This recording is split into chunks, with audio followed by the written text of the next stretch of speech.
Hello friends, Hindi story संग्रह में आप सभी का स्वागत है। राम मंदिर की कहानी। श्री राम की जन्मभूमि अयोध्या नगरी में बना भव्य राम मंदिर दुनिया भर में चर्चा में है। मंदिर में रामलला की प्राण प्रतिष्ठा 22 जनवरी 2024 को होगी। फिलहाल मंदिर की तैयारियां जोरों पर हैं। अयोध्या नगरी यूं ही खास नहीं है, बल्कि इस नगर से विशेष धार्मिक महत्व भी जुड़े हैं। इसलिए तो अथर्ववेद में इसे देवताओं का स्वर्ग बताया गया है। सरयू नदी में बसी पवित्र नगरी अयोध्या को स्कंद पुराण में ब्रह्मा, विष्णु और महेश त्रिदेवों की पतित स्थली कहा गया है। अथर्ववेद में अयोध्या को ईश्वर का नगर बताते हुए इसकी तुलना स्वर्ग से की गई है। वहीं स्कंद पुराण के अनुसार अयोध्या का ए शब्द ब्रह्मा, यकार विष्णु और धयकार रुद्र का स्वरूप है। वहीं महाकवि महर्षि वाल्मीकि ने भी महाकाव्य रामायण में अवध को पवित्र नगर बताया है। अयोध्या की प्रचलित कथा। अयोध्या नगरी के धार्मिक दृष्टिकोण को लेकर एक कथा खूब प्रचलित है, जिसके अनुसार अयोध्या के महाराज विक्रमादित्य एक बार भ्रमण करते हुए सरयू नदी के पास पहुंचे। उस समय उन्हें अयोध्या की भूमि में कुछ चमत्कार दिखाई दिए। आसपास के संतों ने महाराज विक्रमादित्य को अवध भूमि की धार्मिक महत्ता के बारे में बताया। इसके बाद विक्रमादित्य ने यहाँ विभिन्न मंदिरों, सरोवर, कूप आदि का निर्माण कराया।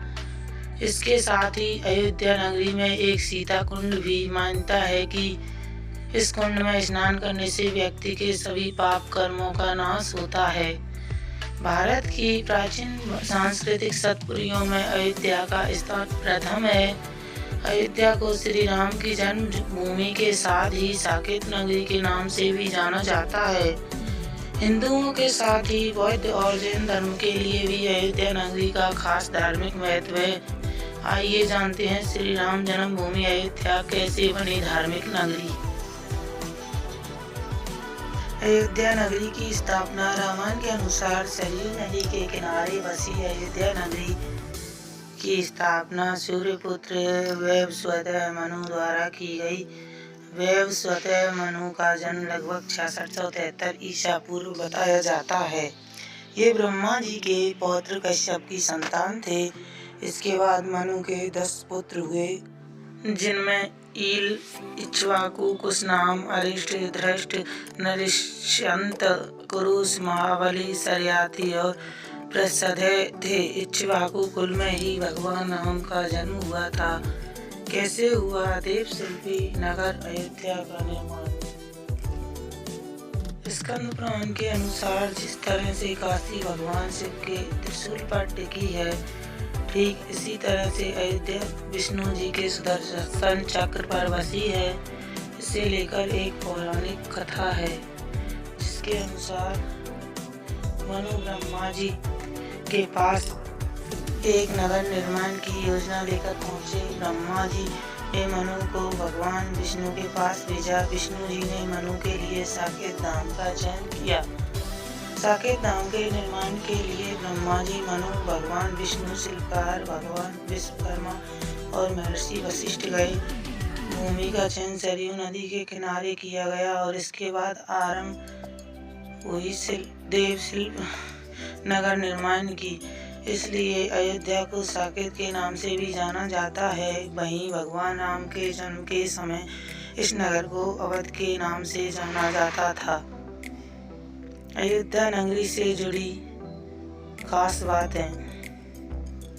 वाल्मीकि रामायण के 5वें सर्ग के बालकांड में अयोध्या का वर्णन करते हुए कहा गया है कि अयोध्या 12 योजन लंबी और 3 योजन चौड़ी थी।